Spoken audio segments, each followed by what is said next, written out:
दोस्तों, स्वागत है आप सबका हमारे YouTube channel the general study में।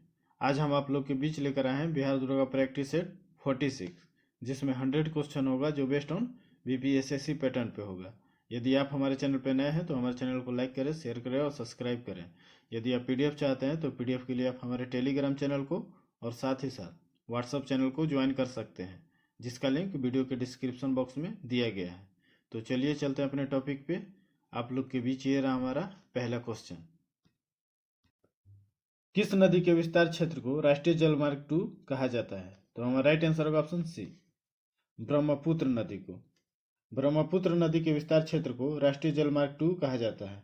1988 में धुबरी से सादिया तक 891 किलोमीटर तक को राष्ट्रीय जलमार्ग संख्या 2 घोषित किया गया है।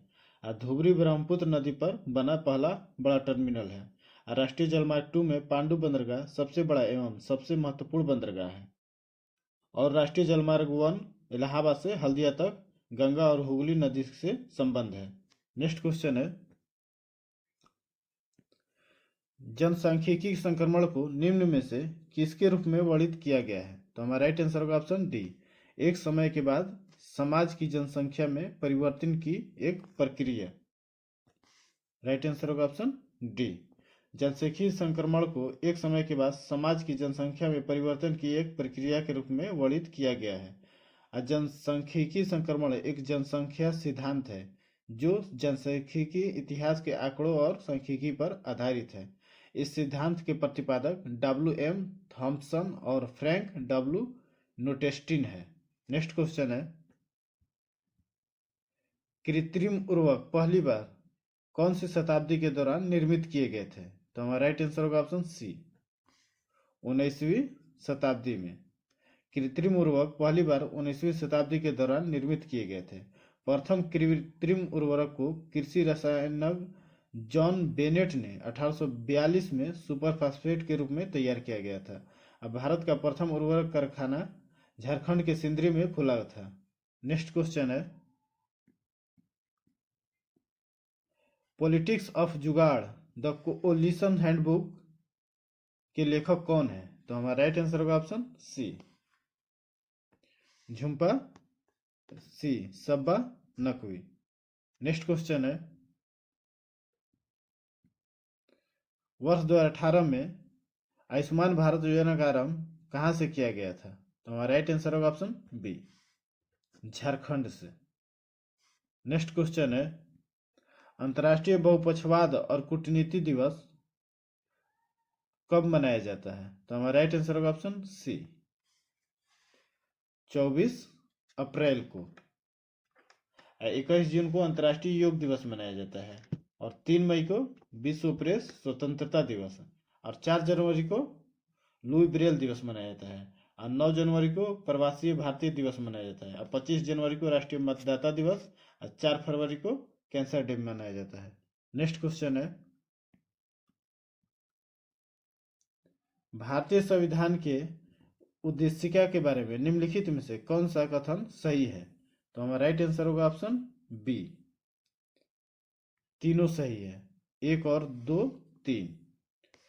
उद्देशिका स्वयं न्यायालय में परिवर्तनीय नहीं है। उद्देशिका उन उद्देश्यों को बताती है जिन्हें संविधान स्थापित करना और आगे बढ़ाना चाहता है। और उद्देशिका उस स्रोत को इंगित करती है जहां से संविधान अपना प्राधिकार प्राप्त करता है। तो हमारा राइट आंसर होगा ऑप्शन बी। नेक्स्ट क्वेश्चन है, संकल्प पारित किया गया है कि विधि के समक्ष जाति, वंश या स्त्री पुरुष का लिहाज किए बिना समानता होनी चाहिए। तो हमारा राइट आंसर होगा ऑप्शन डी, कराची अधिवेशन 1931 में। कराची अधिवेशन 1931 संकल्प पारित किया गया कि विधि के समक्ष जाति, वंश या स्त्री पुरुष का लिहाज किए बिना समानता होनी चाहिए। कांग्रेस के कराची अधिवेशन में मौलिक अधिकार और आर्थिक अधिकार से संबंधित प्रस्ताव पारित हुआ था। कांग्रेस का कराची अधिवेशन सरदार वल्लभ भाई पटेल की अध्यक्षता में हुआ था। कांग्रेस का कलकत्ता अधिवेशन दादा भाई नौरोजी की अध्यक्षता में 1906 में हुआ था। नेक्स्ट क्वेश्चन है, जब पानी को 0 डिग्री सेल्सियस से 10 डिग्री सेल्सियस तक गर्म किया जाता है, इसका आयतन? तो हमारा राइट आंसर होगा ऑप्शन सी, इसका आयतन पहले घटता है और बाद में बढ़ता है। जब पानी को 0 डिग्री से 10 डिग्री सेल्सियस तक गर्म किया जाता है तो इसका आयतन पहले घटता है और तब बढ़ता है। नेक्स्ट क्वेश्चन है, अधिकांश सरीसृपों में एक होता है, तो हमारा राइट आंसर होगा ऑप्शन ए, 3 कक्षीय हृदय होता है। अधिकांश सरीसृपों में एक 3 कक्षीय हृदय होता है। मगरमच्छ का हृदय 4 वेशमी होता है। सरीसृपों के हृदय को आलिंद तथा आंशिक एक रूप में विभाजित एक निलय होता है। इस वर्ग को रेप्टिलिया भी कहा जाता है। नेक्स्ट क्वेश्चन है, बंग भंग विरोधी स्वदेशी आंदोलन का प्रारंभ कब हुआ था?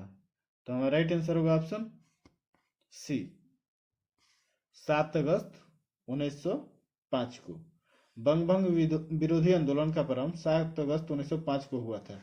कलकत्ता के टाउन हॉल में विशाल सभा में स्वदेशी का प्रस्ताव पारित किया गया। इस सभा में विदेशी वस्तुओं के बहिष्कार का भी प्रस्ताव पारित किया गया। अब भारतीयों के विरोध के बावजूद वायसराय लॉर्ड कर्जन ने 19 जुलाई 1905 को बंगाल विभाजन की घोषणा कर दी, जिसे 16 अक्टूबर 1905 से लागू किया गया। नेक्स्ट क्वेश्चन है, क्रिप्स मिशन किस वर्ष भारत आया? तो हमारा राइट आंसर होगा ऑप्शन डी, 1942 में। क्रिप्स मिशन 1942 में भारत आया। क्रिप्स मिशन 22 मार्च 1942 ईस्वी में भारत आया था। क्रिप्स मिशन 23 मार्च 1942 को दिल्ली पहुंचा था। यह मिशन 30 मार्च 1942 को अपनी योजना प्रस्तुत किया था। गांधी जी ने क्रिप्स योजना के बारे में कहा, यह एक आगे की तारीख का चेक है जिसका बैंक नष्ट होने वाला है। क्रिप्स प्रस्ताव को कांग्रेस एवं मुस्लिम लीग ने अस्वीकार कर दिया था। नेक्स्ट क्वेश्चन है, सोमोफाइट उत्पन्न होते हैं? तो हमारा राइट आंसर होगा ऑप्शन ए, सोमोफाइट बालू एवं बजरी पर उत्पन्न होते हैं। सेरीकल्चर रेशम कीट पालन से, एपीकल्चर मधुमक्खी पालन से, पीसीकल्चर मत्स्य पालन से, फ्लोरिकल्चर फूलों के उत्पादन से, विक्टीकल्चर अंगूर की खेती से, हॉर्टिकल्चर बागवानी से, एरोपोटिक हवा में पौधों को उगाना, हेलोफाइट्स लवणीय मृदा, लिथोफाइट चट्टानी मृदा। नेक्स्ट क्वेश्चन है, अम्ल वर्षा के जनक के रूप में किसे जाना जाता है? तो हमारा राइट आंसर होगा option B, Robert Angus Smith. अम्ल वर्षा के जनक के रूप में रॉबर्ट एंगस स्मिथ को जाना जाता है। अम्ल वर्षा में जल के साथ SO2 एवं NO2 के मिलने से सल्फ्यूरिक अम्ल H2SO4 एवं नाइट्रिक अम्ल HNO3 का निर्माण करता है। अम्ल वर्षा का तात्पर्य उस वर्षा, कोहरा और हिम से है जिसमें कार्बन डाइऑक्साइड के अतिरिक्त सल्फर डाइऑक्साइड और नाइट्रोजन के ऑक्साइड घुले होते हैं। यह अम्ल जल का pH मान 5.6 से कम कर देता है। यही अम्लीय वर्षा कहलाती है। नेक्स्ट क्वेश्चन है, भारत में पहला फैक्ट्री कानून किस वर्ष बना?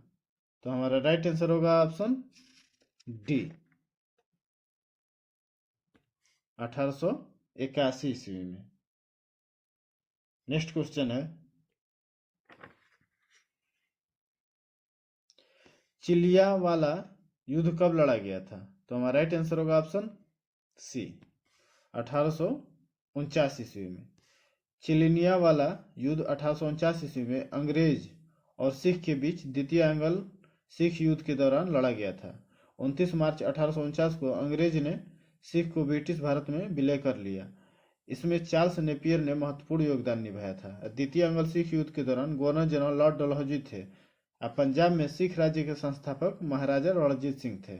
रणजीत सिंह की मृत्यु के बाद सिख के आंतरिक कमजोरी का लाभ उठाकर अंग्रेज ने सिख को ब्रिटिश भारत राज्य में विलय करने का निश्चय लिया।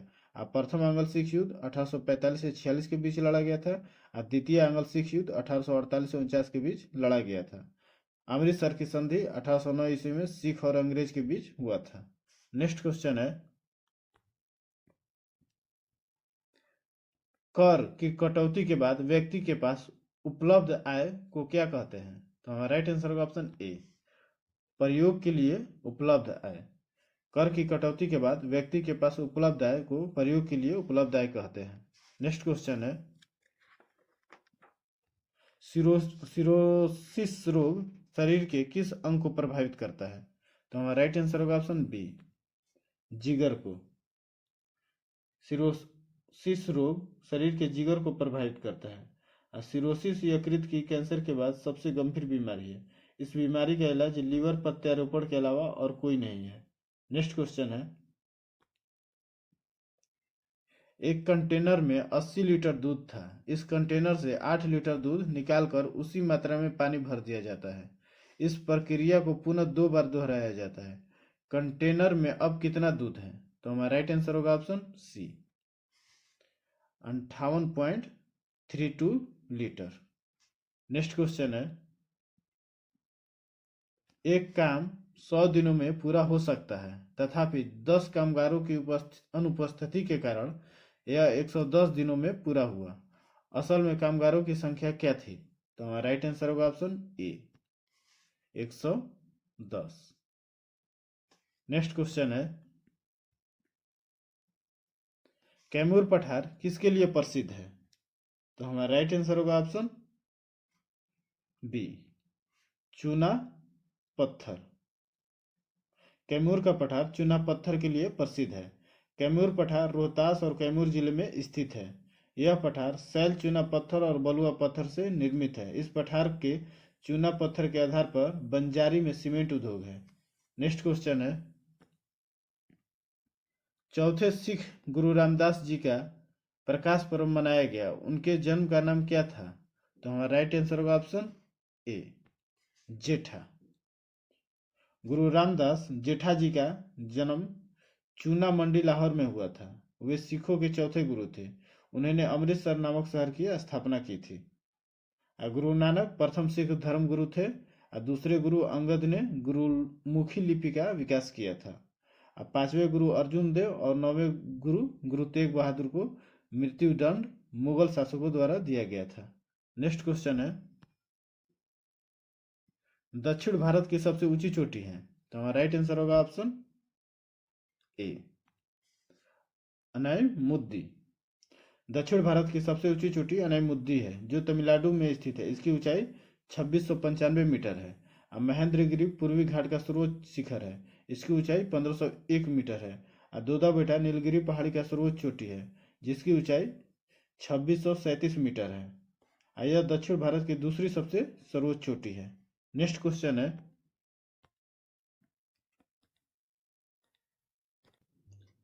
विधायिका के क्षेत्र में राज्यपाल को क्या संवैधानिक शक्तियां प्राप्त है?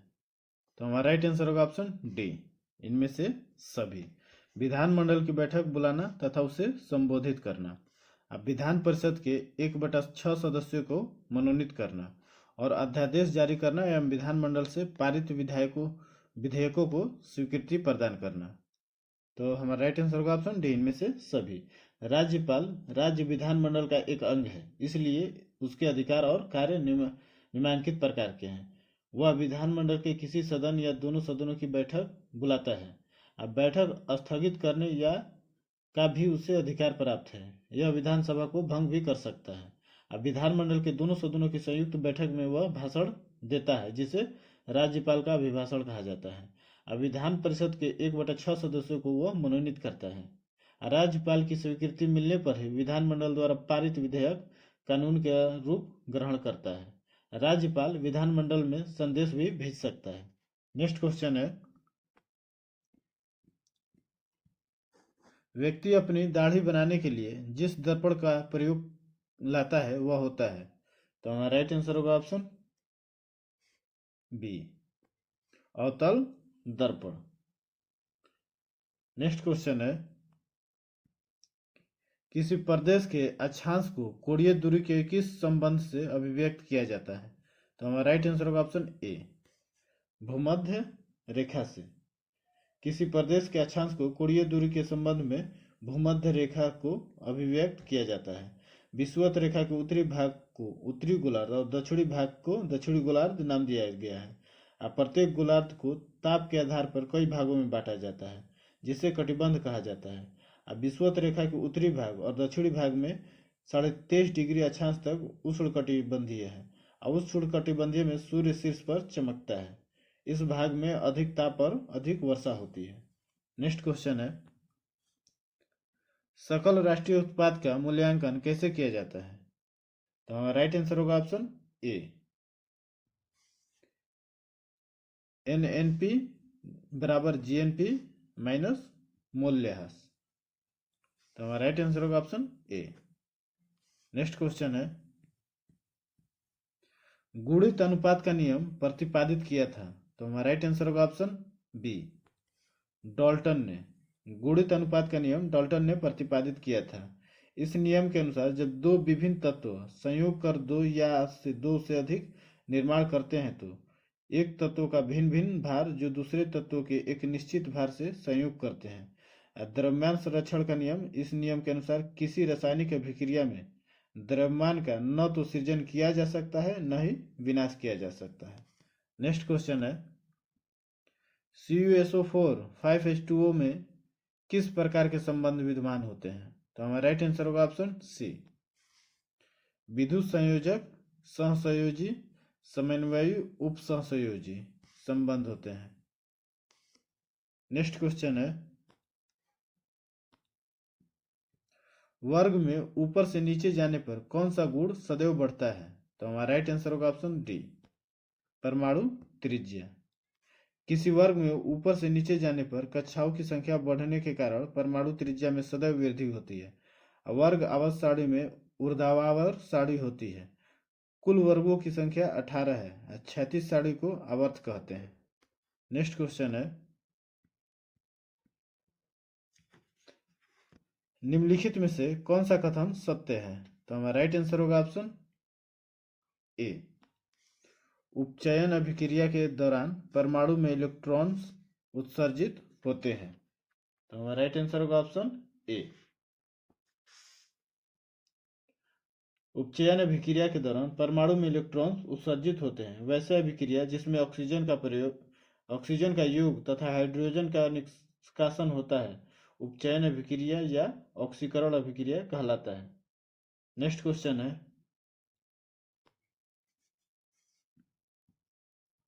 अशोक मेहता समिति ने पंचायती राज के लिए किस प्रतिमान की संस्तुति की थी।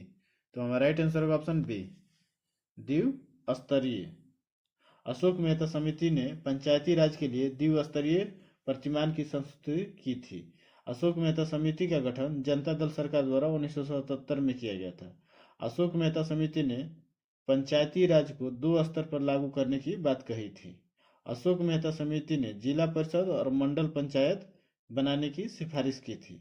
अशोक मेहता समिति की संस्तुति को लागू नहीं किया गया। अब बलवंत राय मेहता समिति का गठन 1957 में हुआ था। इसकी सिफारिश पर त्रिस्तरीय पंचायती राज व्यवस्था लागू किया गया। नेक्स्ट क्वेश्चन है, उदारीकरण की घोषणा कब किया गया। तो हमारा राइट आंसर होगा ऑप्शन ए, जुलाई 1991 में। उदारीकरण की घोषणा जुलाई 1991 में किया गया।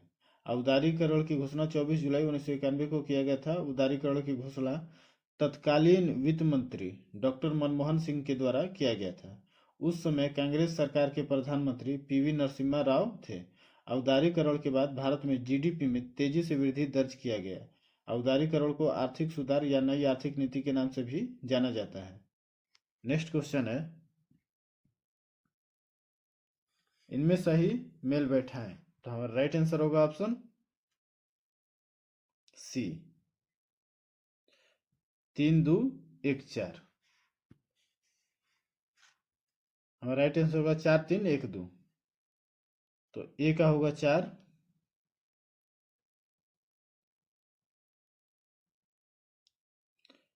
बी का होगा 3, धर्म युद्ध करता, और सी का होगा 1, और रूसी क्रांति 1917 में।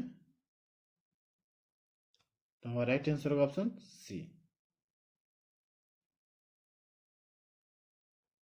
शीत युद्ध USA अमेरिका बनाम सोवियत समाजवादी गणतंत्र के बीच चली थी। धर्म युद्ध कर्ता द्वारा जो इस्लाम और ईसाई के बीच लंबी अवधि तक चली थी। दीर्घकालीन प्रयाण माओ से तुंग द्वारा गणतंत्रवादी सरकार के बचने के लिए किया गया था। रूसी क्रांति 1917 में लेनिन के नेतृत्व में हुई। नेक्स्ट क्वेश्चन है, भारत और पाकिस्तान के बीच युद्ध विराम रेखा को नियंत्रण रेखा एलओसी में कब परिवर्तित किया गया था? तो हमारा राइट आंसर होगा ऑप्शन बी, सन 1972 ईस्वी में। भारत और पाकिस्तान के बीच सन 1972 ईस्वी में युद्ध विराम रेखा को नियंत्रण रेखा एलओसी नाम के रूप में परिवर्तित किया गया था। एलओसी नाम 1972 में दिया गया था। एलओसी का निर्धारण शिमला समझौता के द्वारा किया गया। भारत की तत्कालीन प्रधानमंत्री इंदिरा गांधी और पाकिस्तान के राष्ट्रपति जुल्फिकार अली भुट्टो के बीच शिमला में 2 जुलाई 1972 को एक समझौता पत्र पर हस्ताक्षर किए गए, जिसे शिमला समझौता कहा जाता है। नेक्स्ट क्वेश्चन है, सुल्तानपुर बर्ड सेंचुरी स्थित है? तो हमारा राइट आंसर होगा ऑप्शन डी, गुरुग्राम में। नेक्स्ट क्वेश्चन है, निम्नलिखित में से कौन सा विकल्प पराश्रयी पौधे पैरासिटिक प्लांट का उदाहरण है? तो हमारा राइट आंसर होगा ऑप्शन बी, अमरबेल कस्कुट्टा। अमरबेल कस्कुट्टा पराश्रयी पौधे पैरासिटिक प्लांट का उदाहरण है। स्वपोषित पौधे अपना भोजन स्वयं बनाते हैं। अब परपोषित या पराश्रयी पौधे अन्य पौधे की मदद से भोजन प्राप्त करते हैं। अमरलता भी ऐसा ही पौधा है। नेक्स्ट क्वेश्चन है, दूध में वसा की मात्रा के अनुकूल की प्रक्रिया को कहा जाता है? तो हमारा राइट आंसर होगा ऑप्शन सी, स्टैंडर्डिजेशन। दूध में वसा की मात्रा के अनुकूलन की प्रक्रिया को स्टैंडर्डिजेशन कहा जाता है। वसा में कार्बोहाइड्रेट की मात्रा अधिक होती है।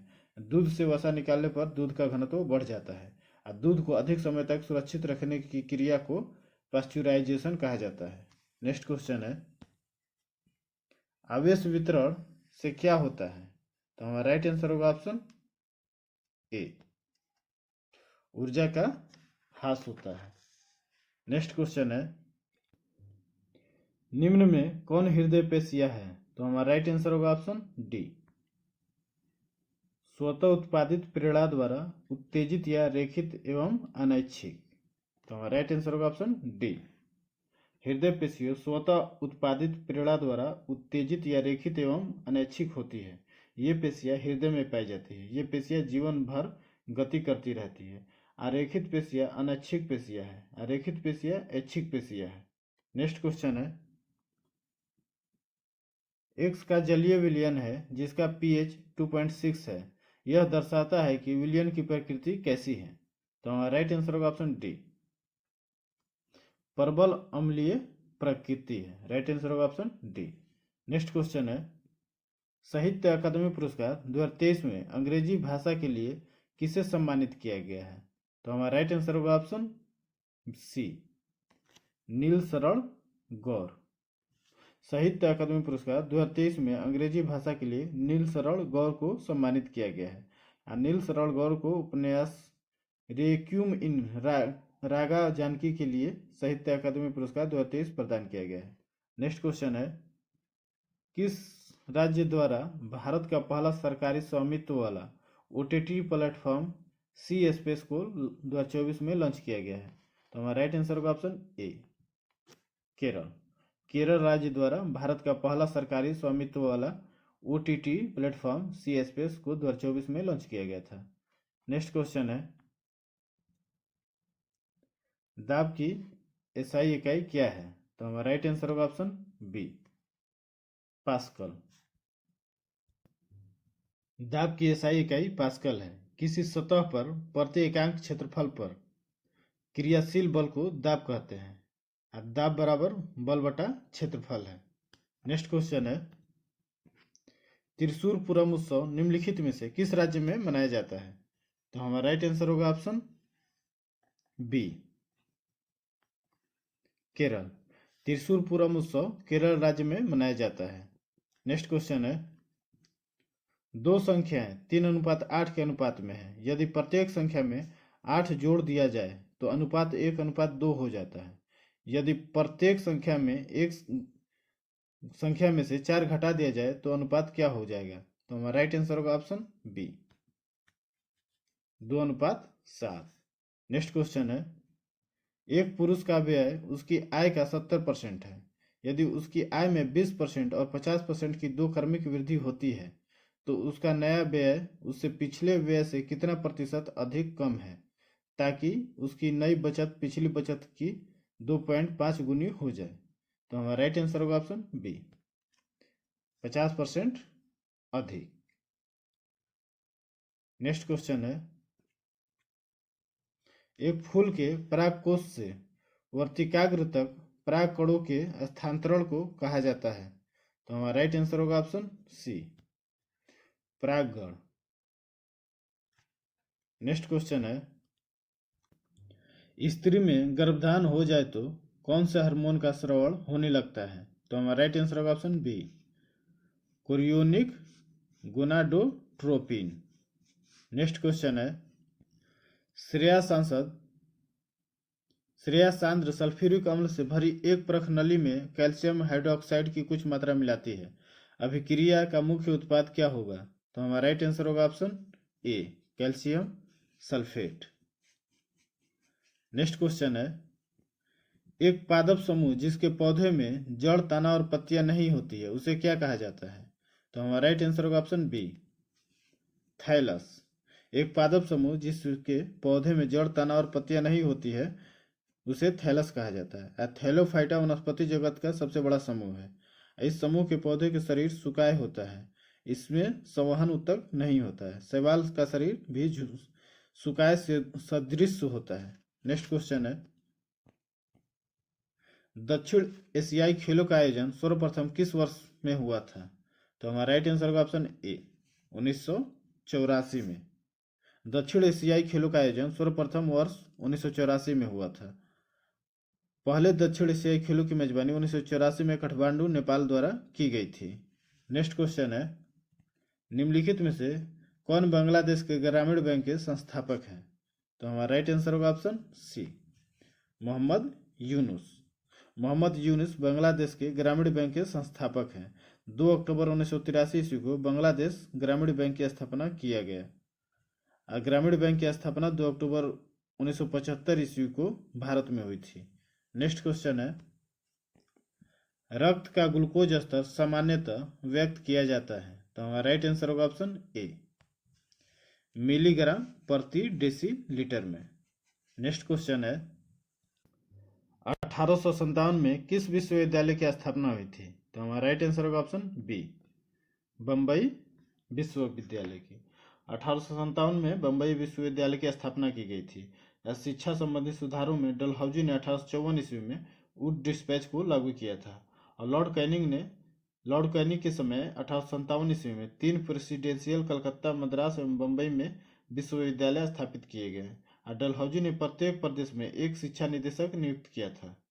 कर्जन ने सर थॉमस रैले की अध्यक्षता में विश्वविद्यालय आयोग की स्थापना की। नेक्स्ट क्वेश्चन है,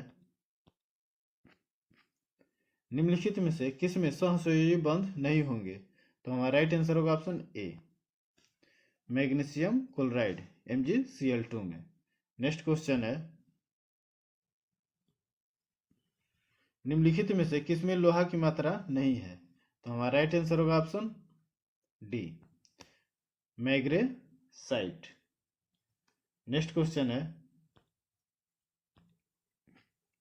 गौफ नृत्य किस राज्य का प्रसिद्ध लोक नृत्य है। तो हमारा राइट आंसर होगा ऑप्शन सी, गोवा का। गौफ नृत्य गोवा राज्य का प्रसिद्ध लोक नृत्य है। गौफ नृत्य सिग्मो उत्सव के दौरान किया जाता है। नेक्स्ट क्वेश्चन है, हाल ही में किसे 2024 के एकलव्य पुरस्कार के लिए चुना गया है।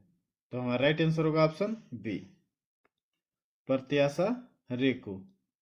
नेक्स्ट क्वेश्चन है, किस टेनिस खिलाड़ी ने यूएस ओपन 2024 में पुरुष एकल का खिताब जीता है। तो हमारा राइट आंसर होगा ऑप्शन सी, जैनिक सिनर ने। नेक्स्ट क्वेश्चन है, एशियाई ओलंपिक परिषद के अध्यक्ष चुने जाने वाले पहले भारतीय कौन है। तो हमारा राइट आंसर होगा option A, Randhir Singh. Next question है, कितनी हस्तियों को वर्ष 2024 का रेमन मैग्सेसे पुरस्कार मिला है। तो हमारा राइट आंसर होगा ऑप्शन सी, 4। नेक्स्ट क्वेश्चन है, किस फुटबॉल टीम ने सैफ अंडर 20 चैंपियनशिप का खिताब जीता है। तो हमारा राइट आंसर होगा ऑप्शन बी, बांग्लादेश ने। नेक्स्ट क्वेश्चन है, यूनिफाइड पेंशन स्कीम यूपीएस को मंजूरी देने वाला भारत का पहला राज्य कौन बना है? तो हमारा राइट आंसर होगा option D, Maharashtra. Next question है, हाल ही में लद्दाख में 5 नए जिले बनाने की घोषणा हुई है। इस प्रकार अब इस केंद्र शासित प्रदेश में कुल कितने जिले होंगे? तो हमारा राइट आंसर होगा ऑप्शन बी, 7। नेक्स्ट क्वेश्चन है, कपिल परमार किस खेल में पैरालंपिक पदक जीतने वाले पहले भारतीय एथलीट बने हैं? तो हमारा राइट आंसर होगा option B, judo. Next question है, पंचायती राज मंत्रालय ने सामाजिक परिवर्तन के लिए प्रणालियों को मजबूत करने के उद्देश्य से किसके साथ समझौता किया है? तो हमारा राइट आंसर होगा ऑप्शन सी, यूनिसेफ इंडिया के साथ। नेक्स्ट क्वेश्चन है, किस राज्य की सरकार ने सुभद्रा योजना शुरू की है? तो हमारा राइट आंसर होगा option D, Odisha. Next question है, देश की पहली नमो भारत रैपिड रेल का उद्घाटन कहाँ किया गया? तो हमारा राइट आंसर होगा ऑप्शन सी, गुजरात में। नेक्स्ट क्वेश्चन है, भारत सरकार ने वरिष्ठ नागरिकों के लिए कितने लाख रुपए की स्वास्थ्य बीमा को मंजूरी दी है? तो हमारा राइट आंसर होगा option D, 5 lakh. Next question है, हाल ही में किस देश ने 79वें महासभा सत्र में संयुक्त राष्ट्र के सदस्य देश के रूप में सीट ग्रहण की? तो हमारा राइट आंसर होगा ऑप्शन सी, फिलिस्तीन। नेक्स्ट क्वेश्चन है, सेमिकॉन इंडिया 2024 का उद्घाटन पीएम मोदी ने कहाँ किया? तो हमारा राइट आंसर होगा ऑप्शन सी, उत्तर प्रदेश में। नेक्स्ट क्वेश्चन है, राष्ट्रपति द्रौपदी मुर्मू ने राष्ट्रीय फ्लोरेंस नाइटिंगेल पुरस्कार से कितने लोगों को सम्मानित किया है? तो हमारा राइट आंसर होगा ऑप्शन सी, 15 लोगों को। नेक्स्ट क्वेश्चन है, 4 मई 2024 को बिहार के किस जिले का 251वां स्थापना दिवस मनाया गया है? तो हमारा राइट आंसर होगा ऑप्शन सी, भागलपुर का।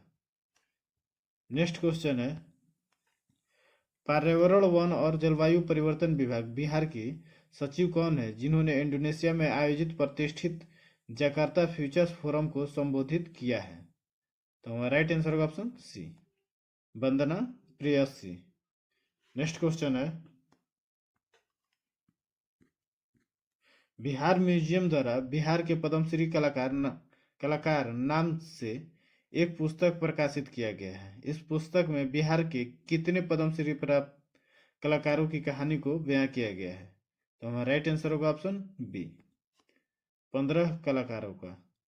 नेक्स्ट क्वेश्चन है, 11 अगस्त 1942 को पटना सचिवालय में छात्रों पर गोली चलाने का आदेश किसने दिया था?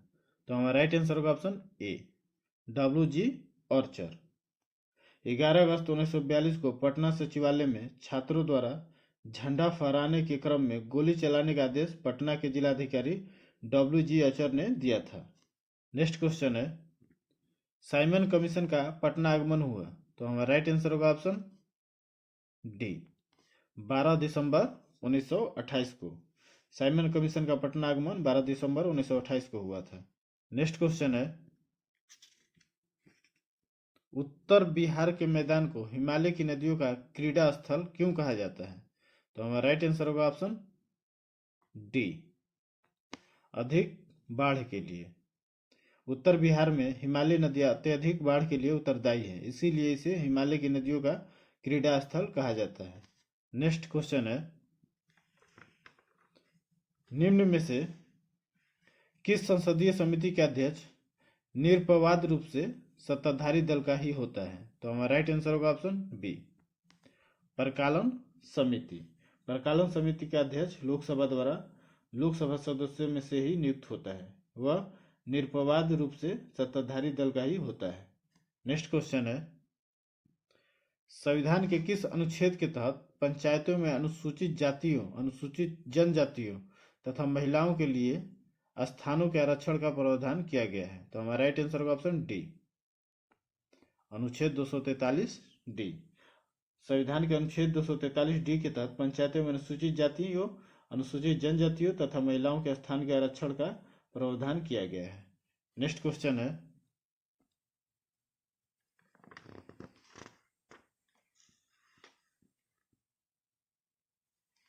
इनमें से कौन सदिश राशि है?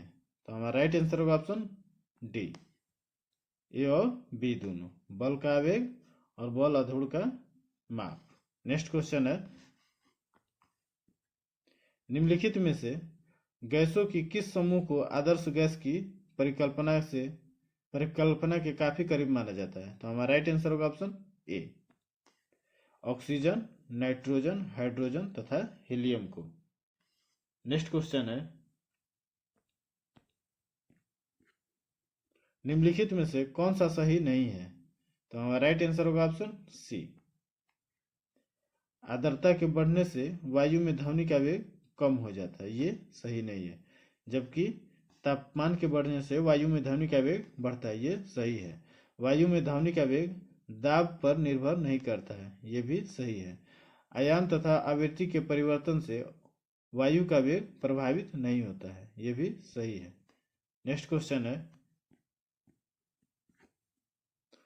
अलीनगर की संधि किनके मध्य हुई थी? तो हमारा राइट आंसर होगा ऑप्शन बी, सिराजुद्दौला एवं क्लाइव। अलीनगर की संधि 9 फरवरी 1957 को बंगाल के नवाब सिराजुद्दौला एवं क्लाइव के बीच हुई थी। नेक्स्ट क्वेश्चन है, किस वायसराय ने कोलकाता में फोर्ट विलियम कॉलेज की स्थापना की थी? तो हमारा राइट आंसर होगा option B, Lord Wellesley. Lord Wellesley ने 1800 ईस्वी में कलकत्ता में फोर्ट विलियम कॉलेज की स्थापना की थी। नेक्स्ट क्वेश्चन है, एम एन राय के नेतृत्व में ताशकंद में भारतीय कम्युनिस्ट पार्टी की स्थापना हुई थी। तो हमारा राइट आंसर होगा ऑप्शन सी, अक्टूबर 1920 में। नेक्स्ट क्वेश्चन है, ब्रह्म समाज के संबंध में निम्न में से कौन सा कथन सत्य है? तो 1, यह मूर्ति पूजे का विरोधी था, ये सही है। यह अनेक धर्मों का समन्वय था, ये भी सही है। यह मानव अस्तित्व पर बल प्रदान करता था, ये भी सही है। तो हमारा राइट आंसर होगा ऑप्शन डी, 1 और 2 3। नेक्स्ट क्वेश्चन है, भू राजस्व वसूली के लिए जब्ती प्रणाली का प्रचलन किसके काल में हुआ था? तो हमारा राइट आंसर होगा ऑप्शन बी, अकबर। भू राजस्व के लिए जब्ती व्यवस्था की शुरुआत अकबर के समय हुई। जब्ती व्यवस्था भूमि के सर्वेक्षण के आधार पर लगान निर्धारण से संबंधित था। नेक्स्ट क्वेश्चन है, बौद्ध धर्म किसके समय में महायान एवं हीनयान नामक 2 शाखाओं में विभाजित हो गया? तो हमारा राइट आंसर होगा ऑप्शन सी, कनिष्क। चौथी बौद्ध संगति कनिष्क के समय कुंडलवन कश्मीर में हुई थी, जिसमें बौद्ध धर्म महायान एवं हीनयान में विभाजित हो गया। नेक्स्ट क्वेश्चन है, इतिहास में सैंड्रोकोटस की पहचान चंद्रगुप्त मौर्य के रूप में किसने की? तो हमारा राइट आंसर होगा option C, William Jones. William Jones प्रथम व्यक्ति थे जिन्होंने सैंड्रोकोटस की पहचान चंद्रगुप्त मौर्य के रूप में की थी। नेक्स्ट क्वेश्चन है, मौर्य काल में नियुक्त अधिकारी रज्जु का कार्य था। तो हमारा राइट आंसर होगा ऑप्शन ए और बी दोनों, न्याय एवं राजस्व संग्रह, ए प्लस बी दोनों आंसर होगा। अशोक के चौथे अभिलेख में रज्जुक नामक अधिकारी का वर्णन मिलता है। रज्जुक वर्तमान जिला अधिकारी के समान था, इसे न्याय एवं राजस्व का अधिकार दिया गया था। नेक्स्ट क्वेश्चन है, मेहराली लौह स्तंभ का संबंध किस शासक से है? तो हमारा राइट आंसर होगा ऑप्शन ए, चंद्रगुप्त द्वितीय। दिल्ली में मेहराली के पास एक लौह स्तंभ है जिसे चंद्रगुप्त द्वितीय द्वारा निर्मित माना जाता है। नेक्स्ट क्वेश्चन है, हड़प्पा सभ्यता का कौन सा नगर 3 भागों में बटा हुआ था? तो हमारा राइट आंसर होगा ऑप्शन ए, धौलावीरा। धौलावीरा हड़प्पा नगरों में 2 कारणों से महत्वपूर्ण स्थान रखता है। प्रथम, संपूर्ण नगर 3 भागों में बटा हुआ था, गढ़ी मध्य नगर और निचला नगर। और दूसरा, यहाँ से एक ऐसे शिलालेख की प्राप्ति हुई है जिस पर बड़े अक्षर अंकित किए गए हैं। प्रत्येक अक्षर के दूध जैसे सफेद पत्थर के टुकड़ों को मिलाकर धातु या स्फटिक चूर्ण की लेप की मदद से बनाया गया है। नेक्स्ट क्वेश्चन है, सहारा के रेगिस्तानी भाग से उत्तर की ओर भूमध्य सागर से होकर इटली और स्पेन में प्रवेश करने वाली गर्म शुष्क तथा रेत से भरी पवन है। तो हमारा राइट आंसर होगा ऑप्शन डी, सिराको। सिराको सहारा के रेगिस्तानी भाग से उत्तर की ओर भूमध्य सागर होकर इटली और स्पेन में प्रवेश करने वाली गर्म शुष्क तथा रेत से भरी पवन है। नेक्स्ट क्वेश्चन है, निम्न में से कौन सी हिमनद द्वारा निर्मित स्थलाकृति नहीं है? तो हमारा राइट आंसर होगा option D, Surf. Next question है, दंडकारण्य पठार का विस्तार किस राज्य में नहीं है? तो हमारा राइट आंसर होगा ऑप्शन बी, झारखंड। दंडकारण्य भारत के मध्य पूर्व भाग में उड़ीसा, छत्तीसगढ़ एवं आंध्र प्रदेश राज्य में स्थित है। नेक्स्ट क्वेश्चन है, मुरिया जनजाति का संबंध किस राज्य से है? तो हमारा राइट आंसर होगा ऑप्शन डी, छत्तीसगढ़। बस्तर की मुरिया जनजाति अपने नृत्य गीत, कोमल संरचना एवं सुंदर कलात्मक के लिए प्रसिद्ध है। नेक्स्ट क्वेश्चन है, निम्नलिखित पारिस्थितिकी तंत्रों में से सबसे ज्यादा प्राथमिक उत्पादन किसका है? तो हमारा राइट आंसर होगा ऑप्शन ए, शैवाल तल और भित्तियों का। नेक्स्ट क्वेश्चन है, रासायनिक तत्वों के विशेष रूप से नाइट्रोजन फास्फोरस मिश्रित यौगिक तत्वों से पारिस्थितिकी तंत्र की संपन्नता को कहा जाता है। तो हमारा राइट आंसर होगा ऑप्शन ए, यूट्रोफिकेशन। तो ये रहा आप लोग के बीच हमारा 100 क्वेश्चन। कैसा लगा आप जरूर कमेंट बॉक्स में कमेंट करके बताएं और अपना स्कोर कमेंट बॉक्स में जरूर लिखें और हमारे चैनल को लाइक करें, शेयर करें और सब्सक्राइब करें और पीडीएफ के लिए टेलीग्राम चैनल को जरूर ज्वाइन करें। यदि आप पहली बार हमारे चैनल पर विजिट कर रहे हैं तो इससे पहले 45 सेट आ चुका है जो आपके लिए बहुत महत्वपूर्ण साबित होगा, जो आप शुरू से देख सकते हैं। धन्यवाद।